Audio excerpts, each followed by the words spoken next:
यही आपने जो कहा कि सगुण और निर्गुण का मणिकांचन संयोग है। तो ये जो आचार्य शंकर का जो उपनिषद और वेद को आधार बना करके जो इस बात को स्थापित करना, ये वैश्विक समाज के लिए एकमात्र विकल्प है, क्योंकि डोमिनेशन थियरी से समाज नहीं बच सकता। आज देख रहे हैं नॉर्थ कोरिया और अमेरिका के बीच में तनातनी चल रही है, ये सारा मामला डोमिनेशन का है। तो आधुनिक विज्ञान और वेदांत ये जो कह रहा है कि डोमिनेशन से काम नहीं चलेगा, कॉपरेशन से काम चलेगा। हम एक दूसरे को अधिकार करें ये नहीं जरूरी है, हम एक दूसरे को सहयोग करते हुए आगे बढ़ें। जो गीता में कहते हैं कि परस्परम भावयन्त श्रेयः परम भवाप्नुत, हम एक दूसरे को कोऑपरेट करें तो आगे बढ़ेंगे। एक इशू स्त्री पे बहुत जरूरी है, क्योंकि दुनिया में फेमिनिज्म की बात चल रही है। तो इसमें वेद एकमात्र और आचार्य शंकर की फिलॉसफी एकमात्र है जो इस चीज को हमें और हमारे लिए कवच है। क्योंकि दूसरे कल्चर में स्त्री को क्या माना जाता है कि पुरुष की बाईं पसली से उसकी उत्पत्ति हुई है, इसीलिए women is always subordinate to man. ये थियरी है सारी, जो आज पूरे देश में भूचाल मचा हुआ है। देख रहे हैं कि जो सरकार को पोजीशन लेना पड़ रहा है और सुप्रीम कोर्ट को दखल देना पड़ रहा है। लेकिन आपको ये जानना जरूरी है कि वेद में जो स्त्री और पुरुष का संबंध है, वो इससे अच्छा कहीं भी ये कॉन्सेप्ट आपको नहीं मिलेगा। और आज भी हम व्यवहार में बहुत हद तक निर्वाह कर रहे हैं, लेकिन जहां भी कोई समस्या आएगी उसको ठीक करने की जरूरत है।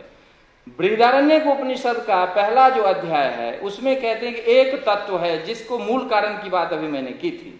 एक तत्व है, उसको अकेला अच्छा नहीं लगा, उसने अपने को दो भागों में बांट दिया। सो द्विधा अपातियत।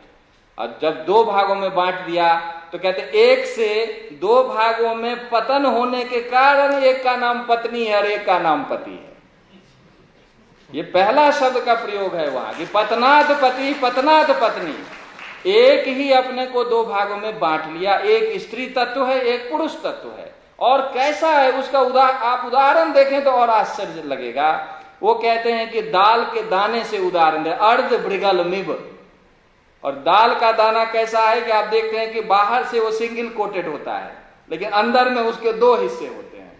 तो जैसे अंदर में दो हिस्से और बाहर से एक, वैसे ही स्त्री पुरुष है, जो वैसे तो अलग अलग है उसकी स्थिति, लेकिन वस्तुतः ये मिलके एक यूनिट है।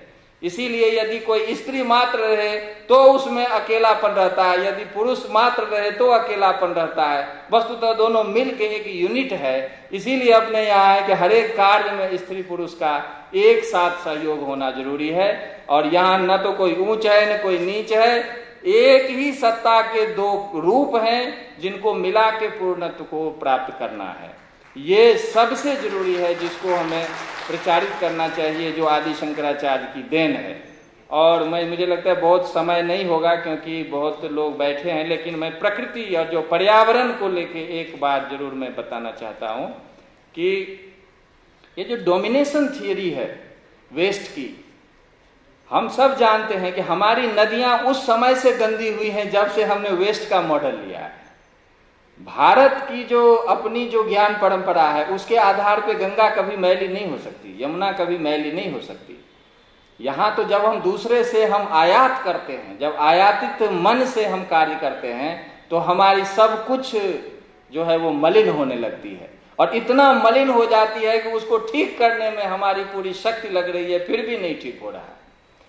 तो आज का जो 1970 का एक बहुत बड़ा मूवमेंट है जिसको कहते हैं डीप इकोलॉजिकल मूवमेंट। और आर्ने नेस जो नॉर्वे के फिलोसफर साइंटिस्ट हैं, उन्होंने ये कॉन्सेप्ट दिया। सबसे पहले तो इकोलॉजी आया। इकोलॉजी का मतलब क्या है? इकोलॉजी जो है 1866 ईस्वी का कॉन्सेप्ट है कि वो कहते हैं कि ecology is the study of the relationship between human being and other than human being.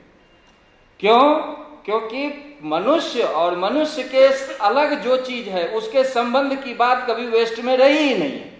मनुष्य एक तरफा है जो डोमिनेट कर रहा है। तो पहली बार जो जर्मन के बायोलॉजिस्ट थे उन्होंने सोचा कि नहीं, स्टडी में बात आई कि नहीं, दूसरे का भी हम पे असर पड़ता है, हमारा भी दूसरे पर असर पड़ता है। तो ये इकोलॉजी टर्म आया।